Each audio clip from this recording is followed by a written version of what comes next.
Meyer, founder and CEO of Amazon solutions provider myHorizons. And I'm Todd Pachowski, Director of Performance Marketing at myHorizons. We've teamed up to make the Common Mistakes podcast. Todd and I meet with business owners, leaders, and investors to discuss common mistakes and other business experiences they've learned from. Tune in every other Tuesday for your dose of business advice.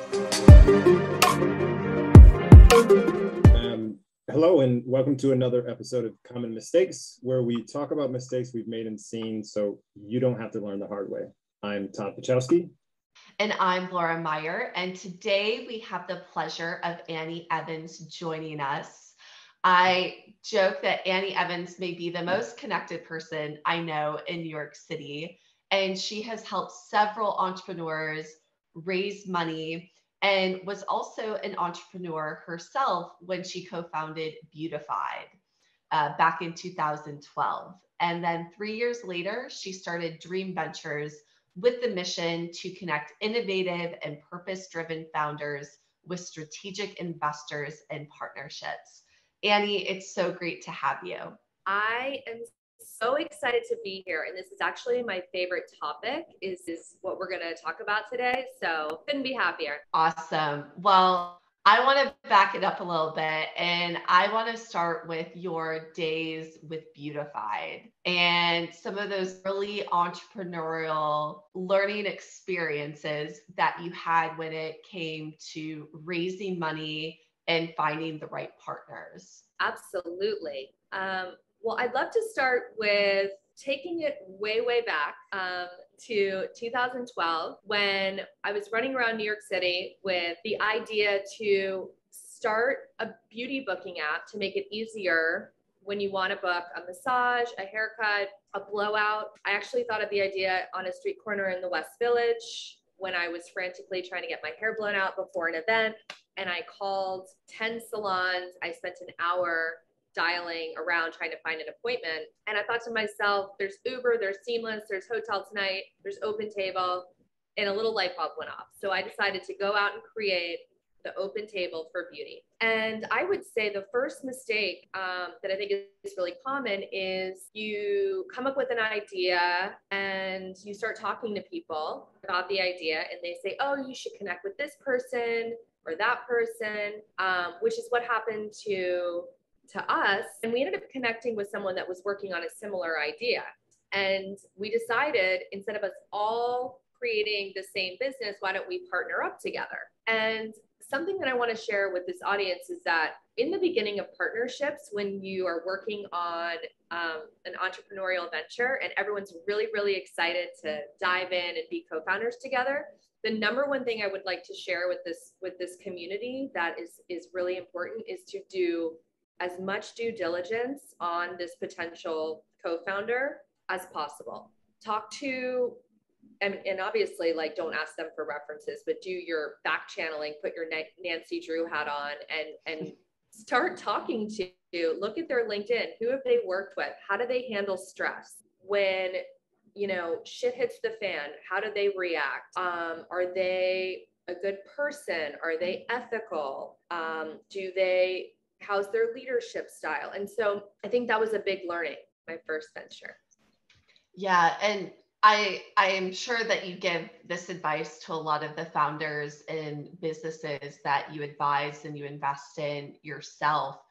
Do you have like a system or a resource or recommendations for business owners that are considering taking on, whether it's a co-founder or a financial partner, to make sure that there really is some that camaraderie and I guess making sure everyone's on the same page in terms of their core values and vision for the business? So I would say that usually I advise for, to start with LinkedIn, see where they've worked. If they've partnered with someone in the past and had a business, that's really the best person, is to try to find some sort of a warm connection to that former business partner. If not, try to find someone that was a former colleague of theirs at a recent job. Lastly, I would say you want to just look who you have in common with. Is there any common friends or colleagues that could answer a few questions? And you want to make sure that it's someone that you also trust, because, you know, you're kind of doing your Nancy Drew due diligence a little bit. So another thing I would say is, rather than just say, let's be co-founders and let's do this, I always advise people start with a consulting role first. So if you're coming in to this person and they're already farther along, join as a consultant. Or if you've started it and someone wants to be your co-founder, have them consult for 3 months. And so many times when I've advised this, they've done that and it hasn't worked out. It's been a complete, you know what storm. But they were like, I'm glad you told me, because I was about to co-found with this person and we did a consulting role. And I realized they were all smoke and mirrors, and all the stuff they said they were going to do, they actually didn't deliver. That's really, really good advice. But taking it back to some of the mistakes in terms of fundraising. So for the first year, we bootstrapped the business. And by that, I mean that there were 3 co-founders. We each put in $10,000. I got the money from my parents, who gave me $10,000 to be able to, as angel investors. So we used the $30,000 to create our MVP of our app. After a year of traction and being able to show product market fit, users, revenue, and that we had 200 salons and spas signed up on our platform, we decided that it was time to go out and raise a seed round so that we could really grow and scale and launch in new cities. I had no investor network at all. I came from the magazine industry, so I was really starting from scratch. And my other 2 co-founders did have an investor network. So we decided that Annie and myself was going to stay back at the office and run the operations, and that the 2 of them were going to go out and start bringing this out to investors. So we created an investor deck and we made our target list, and they kind of took the reins. They didn't have any luck for several months. So we decided that I would give it a try. And because I had no network, what I thought to myself is, why don't we pull our super users and see who these women are? So I started looking them up on LinkedIn, and I saw that they were some CMOs, some VPs, some global head of marketing, of, you know, C-level executive women that we were already familiar with our product and we were solving a problem for them. So I set up meetings, individual coffees, and I got to know these women, and I would share the vision with them about what we were building. And I would say, first of all, thank you so much for being a customer and a user. Start there. Ask for their feedback. And I would say, you know, I know you've experienced our product, what it is today. The big vision is we want this to be the open table for beauty. We want it to be $1 billion business in every city in the US. We're raising money. And if you know anyone that's interested in investing in women founders, tech, let me know. So it wasn't like putting them on the spot, because I think that's very uncomfortable. So in terms of like a mistake, I would say that running around looking for investors just because they're investors was a lot of waste of time. So our investors were right in front of us. They were our customers. Yeah, I think that's a super smart way to go about it. And I can imagine, and I haven't done any myself, but I know from anecdotal stories and what you're saying, fundraising can be, I guess, quite brutal in some sense. The process of raising money is often just long, arduous, complex, and can be even ego deflating. So how did you persist? I imagine you didn't get a yes from your first ask. So how did you persist through multiple no's? So I would say that I tried to just not take it personally, because if someone's passing, usually it has absolutely nothing to do with you. It's that they don't feel like they could add value as an angel. I think a lot of times, myself included, I do a lot of angel investing now, and I tend to invest when I think that I can actually make an impact in the company by opening doors to retail partnerships, helping them with their fundraise. So I just tried not to take it personally, because usually it's their own financial situation, or that it's just not a fit for their portfolio. So just keep persevering. And we may have to do a follow-up episode on common mistakes when angel investing yourself, or moving into the investor hat from the raising money hat. Just to change gears a little bit. So what common mistakes have you seen by either other businesses or that you made yourself in deciding how much money to raise? Because, you see these big valuations sometimes. A lot of the media is promoting how much money people raise, but in some cases you can raise too much and that can be problematic, but then also not raising enough can be problematic because then you run out of cash. 100%. You hit the nail on the head. I've seen it both ways where founders, I have to say, like usually women raise, they underestimate the amount of money that they're going to need to really take it to the next level. And that's why people do, decide to raise money, because they have bootstrapped but only gotten it so far. So I've seen many companies not raise enough and then run out of cash and be in a tough spot. And then I have seen other companies that have raised too much, and it also causes a headache with, now they don't have as much equity and they've got all of these investors. I mean, let's be real. If a VC is investing, $1 million, $2 million, $3 million, they're going to be on your back to get them a big return, right? Because they've taken a huge bet on you. So it's a super high stress sort of agreement when you decide to raise a bunch of cash. You got to be ready for it. And to go back to your comment about a VC being on your back or having a difficult investor or a really demanding investor, what are some common mistakes or maybe lack of boundaries that you've seen founders fall into?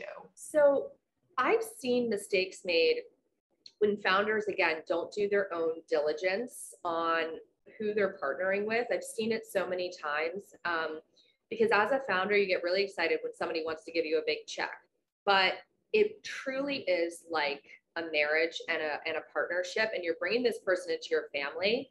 So I always encourage people to talk to current founders in their portfolio, as many as they can, and see what type of partners they are.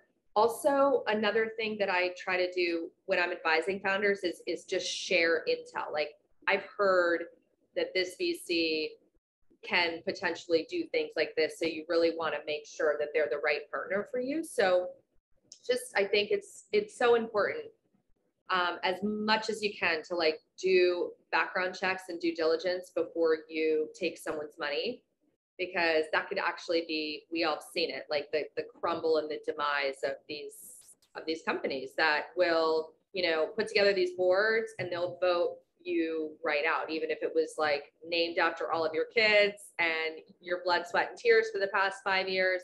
They'll fire you in a heartbeat.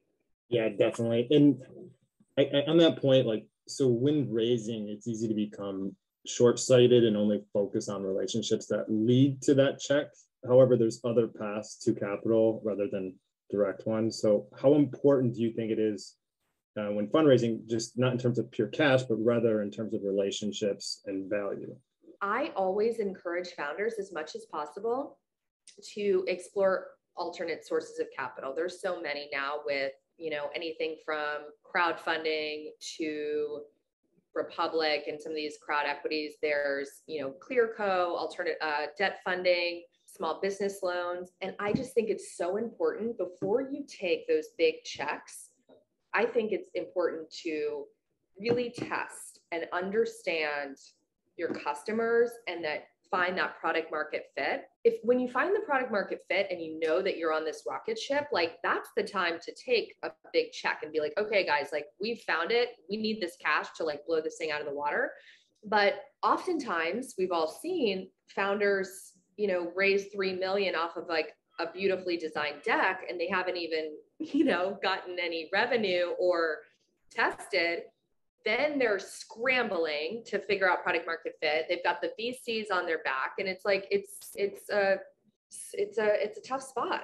What do you think? And this is a debate that could probably go on for hours, but what do you think is more stressful, having investors or bootstrapping a business? Personally, I would much prefer to bootstrap. I think you can go at your own pace and you can not have anybody breathing down your neck to have the added stress. You know, a lot of people told me that I should raise money for my company, and I ended up doing an iFund Women campaign to be able to make some hires. I did the $50,000 in a month, which allowed me to like take it from here to here. You know, I talk about this all the time, but Sarah Blakely, I mean, she, you know, is one of my business idols. And she bootstrapped that sucker with $5,000 in the bank and grew it to $1 billion brand. And just now she's taken in investors like Oprah and Reese Witherspoon, but she's someone that I think kind of did it a smart way. Yeah. And for listeners who don't know, Sarah Blakely is the founder of Spanx, which is probably in almost every woman's closet at some point in their life, especially post-baby. And actually, I'd love to talk about your experience doing crowdfunding. So I know you are an investor and advisor for iFund Women. I believe I bought one of your sessions when you did your raise.